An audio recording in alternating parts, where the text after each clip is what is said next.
¿Asesinó a su madre y se burló de ella la mujer más malvada que verás hoy? Dicen que el mal a veces se hereda, pero otras veces, se cultiva en silencio. En un pueblo olvidado por el tiempo, en lo más profundo de la Galicia rural, vivía una mujer que todos evitaban nombrar. La llamaban Doña Elvira, y aunque tenía la apariencia de una anciana frágil, su alma estaba podrida desde hacía décadas. Las madres advertían a sus hijos que no se acercaran a su casa, una vieja casona de piedra cubierta por musgo y enredaderas, donde ni el sol parecía querer entrar. Lo que nadie sabía, era que dentro de esas paredes se escondía un infierno silencioso. Su hijo, Iván, creció bajo su sombra, sin afecto, sin palabras dulces, sin una sola caricia. Elvira lo consideraba una extensión de su voluntad, un experimento humano, no un niño. Desde pequeño, Iván fue obligado a presenciar actos que ninguna criatura debería ver. Castigos crueles, mutilaciones de animales, ritos extraños con símbolos grabados en las paredes. Ella decía que lo hacía para fortalecer su espíritu. Los años pasaron, y la mente de Iván se fragmentó. A los 16, ya no distinguía entre la realidad y las pesadillas que su madre le había inculcado. Pero algo dentro de él, una chispa de odio, de furia contenida, comenzó a crecer como una semilla maldita. Esperó. Observó. Aprendió. Una noche de octubre, cuando el cielo se cubría de relámpagos y la tierra temblaba como si anticipara algo, Iván entró al cuarto de su madre con un cuchillo oxidado en la mano. No dijo una palabra. Solo la miró con ojos vacíos, mientras ella, en lugar de rogar por su vida, soltó una risa seca, áspera como el crujir de huesos. ¿Por fin te atreves, cobarde? Susurró, desafiándolo. Lo hizo. 1, 2, 20 veces. La sangre cubrió las paredes como una pintura grotesca. Cuando el cuerpo de Elvira cayó al suelo, Iván no huyó. Se sentó frente a ella, con la mirada perdida, y comenzó a imitar su voz con una burla espantosa. Iván, eres débil. Nunca serás nada sin mí. Y luego rió, una risa hueca, tan parecida a la de ella, que helaba la sangre. Pero aquí no acaba la historia, porque Elvira no era una mujer común. Entre sus pertenencias, Iván descubrió un cuaderno de cuero negro, cubierto de símbolos antiguos. Lo abrió, impulsado por una fuerza que no comprendía, y comenzó a leer en voz alta. Las palabras parecían saltar de la página y colarse en su mente como serpientes. Esa noche, los vecinos juraron ver sombras que danzaban sobre el tejado de la casona. Se escucharon gritos, carcajadas, voces que no eran humanas. A la mañana siguiente, la casa estaba en silencio. Ni rastro de Iván. Ni del cuerpo de Elvira. Solo el cuaderno, abierto en la última página, con una frase escrita a mano. Para que el mal renazca, uno debe morir, y otro debe recordar. Una semana después, en un hospital psiquiátrico de Ourense, un joven ingresó sin identificación. Decía llamarse Elvira. Y cuando los médicos intentaban hablar con él, solo respondía con una sonrisa torcida y una frase que repetía sin cesar. Mi hijo vendrá por ustedes. ¿Él recuerda? Los pacientes comenzaron a desaparecer. Uno por uno. Sin dejar rastro. ¿Continuar? Las desapariciones comenzaron como accidentes. Un interno que se escapa, otro que, según los informes, se lanza por una ventana en medio de un delirio psicótico. Pero los trabajadores del hospital sabían que algo no estaba bien. Había cámaras, había cerraduras, había guardias. Y sin embargo, cada desaparición ocurría en medio de la noche, entre las 2:30 y las 3, justo cuando, según algunos empleados, se oía una melodía suave, como una nana susurrada a través de las paredes. Nadie podía encontrar la fuente de la música. Pero todos los que la escuchaban decían sentir lo mismo, un escalofrío helado que comenzaba en la nuca y bajaba lentamente por la columna, mientras una sensación de tristeza profunda y confusa se apoderaba de ellos. Una enfermera joven, Nuria, fue la primera en hablar abiertamente. Decía que el nuevo paciente, el que afirmaba llamarse Elvira, no dormía jamás. Pasaba las noches mirando fijamente al techo, murmurando cosas incomprensibles. y a veces, cuando pensaba que nadie lo observaba, sonreía de una manera que no podía describirse como humana. Una noche, Nuria decidió observarlo por la cámara de seguridad desde el despacho de vigilancia. Lo vio acostado, inmóvil, pero algo la perturbó, la sombra en la pared no coincidía con la posición de su cuerpo. Mientras él permanecía en la cama, la sombra parecía moverse por sí sola. Primero se agachó, luego se arrastró por la pared hasta alcanzar la puerta, y finalmente se desvaneció. En ese mismo instante, otro paciente desapareció de su habitación. Nuria no volvió a hablar después de aquella noche. La encontraron en estado catatónico, con los ojos muy abiertos, murmurando una sola palabra: madre. Pero no todos en el hospital estaban dispuestos a callar. Un psiquiatra jubilado, el doctor Emilio Cortés, fue contactado por uno de los vigilantes.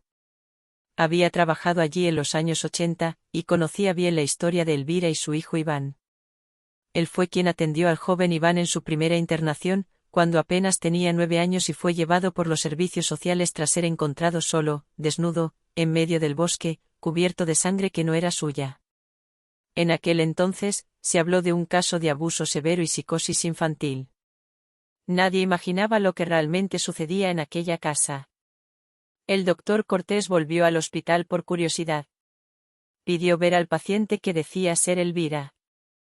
En cuanto entró a la sala de observación, lo reconoció. El mismo rostro, aunque más adulto, los mismos ojos, pero más vacíos. Sin embargo, la voz que salió de su boca cuando habló fue idéntica a la de la mujer que había visto en una sola ocasión, durante una visita familiar en los años 80. Doctor Cortés, cuánto has envejecido, dijo con una sonrisa arrastrada, venenosa. ¿Acaso viniste a despedirte? El psiquiatra, más intrigado que asustado, decidió volver a investigar el pasado oculto de Elvira.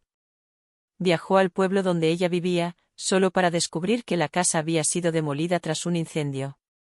Pero entre las ruinas, encontró una losa de piedra intacta, marcada con el mismo símbolo que aparecía en el cuaderno negro, una figura que combinaba un ojo, un útero y una serpiente.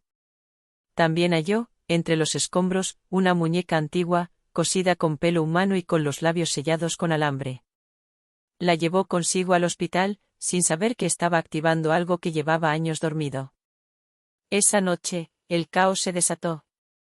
Las luces fallaron a las 2:33 de la madrugada. Exactamente. Las cámaras de seguridad mostraron interferencias, y durante 9 minutos, no se registró imagen alguna. Cuando volvieron, 6 habitaciones estaban vacías. Pacientes, personal de turno y hasta uno de los guardias habían desaparecido. Las paredes de los pasillos estaban cubiertas de palabras escritas en sangre. Madre recuerda. Madre castiga. En la habitación del paciente, donde estaba Iván o Elvira, había un dibujo hecho con uñas humanas. Era la casona de Galicia, de donde todo había comenzado. Pero esta vez, estaba rodeada de fuego. El doctor Cortés sabía que no podía confiar en nadie más. Quemó la muñeca en una capilla abandonada cerca del hospital. Pero eso solo empeoró las cosas. La noche siguiente, encontró el muñeco en su escritorio. Intacto. Con un nuevo detalle, ahora tenía su propio nombre cosido en el pecho. Iván, o lo que quedaba de él, comenzó a hablar en sueños. Los médicos lo grababan, intentando analizar su mente. Pero las grabaciones salían distorsionadas. Una de las psicólogas, al reproducir una cinta en casa, aseguró que la voz que salía del reproductor no era la de un hombre, sino la de una anciana que le susurraba cosas personales, cosas que jamás había contado a nadie. Cada vez que alguien escuchaba la grabación, algo malo ocurría. Uno sufrió un infarto. Otro desapareció. Otro fue hallado escribiendo frases sin sentido en las paredes de su casa, con su propia sangre. Mientras tanto, Iván seguía allí, tranquilo. Sentado. Esperando. Y en su sonrisa torcida se escondía una verdad imposible: él no había sido poseído por su madre. Él la había invocado.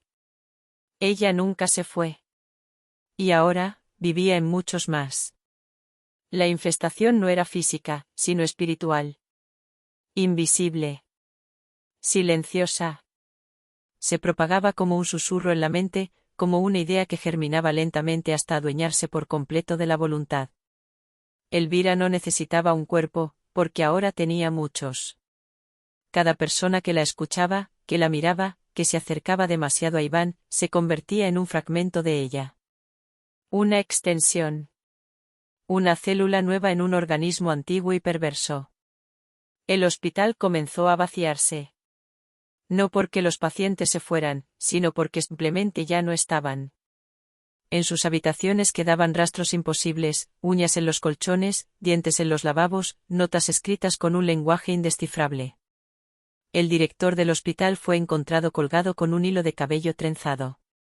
Y cuando la policía fue llamada, encontraron la entrada principal bloqueada, desde dentro, con una muralla de muebles y sillas que nadie podía explicar cómo se habían movido. Afuera, las familias exigían respuestas. Dentro, solo quedaba el miedo, la locura y la figura imperturbable de Iván, sentado en su cama, como un monje en meditación.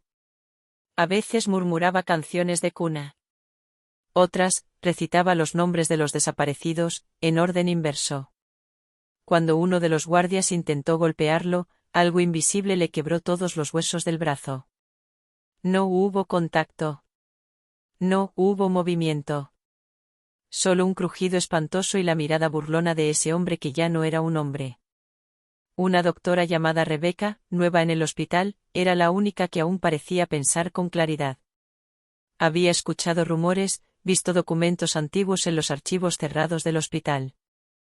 Notas clínicas que hablaban de influencias anómalas, entidades intergeneracionales y de un caso del año 1912, en el que una mujer con el mismo apellido, Elvira de los Ríos, fue ejecutada por la Inquisición tardía gallega por brujería ancestral y transferencia de conciencia.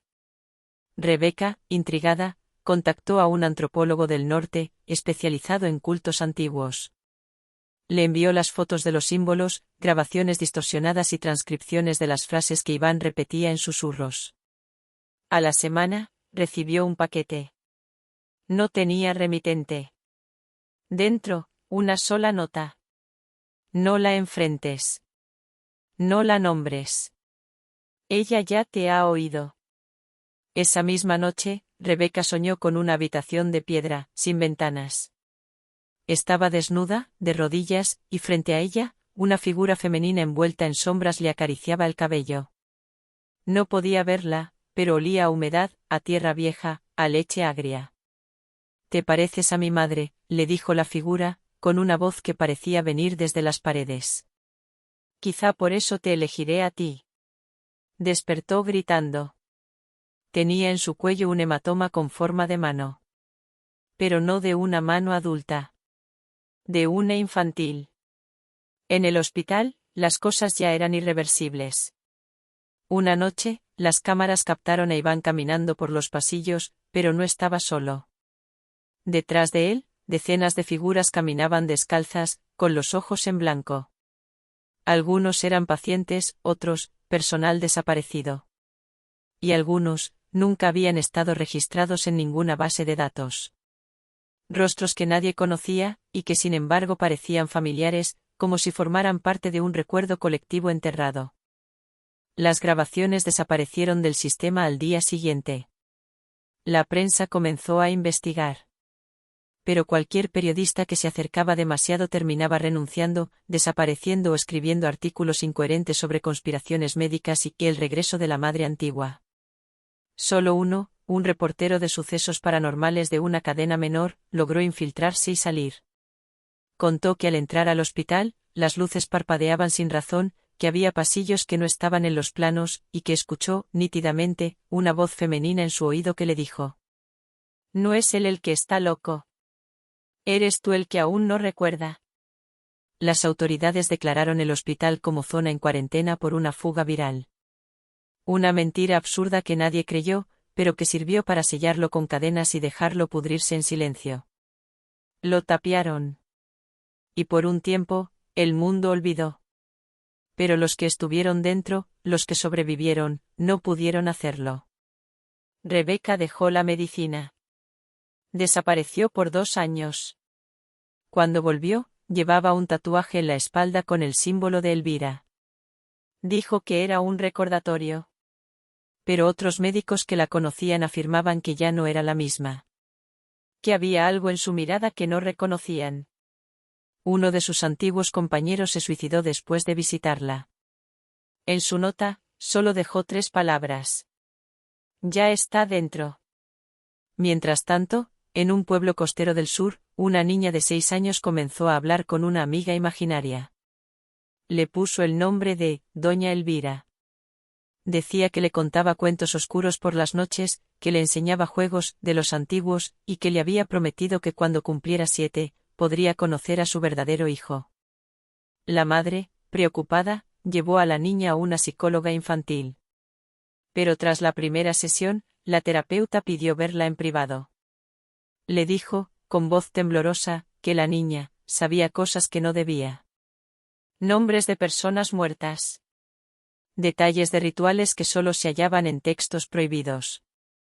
Y que, al final de la sesión, la pequeña se acercó, le tomó la mano, y con una sonrisa vacía, le susurró.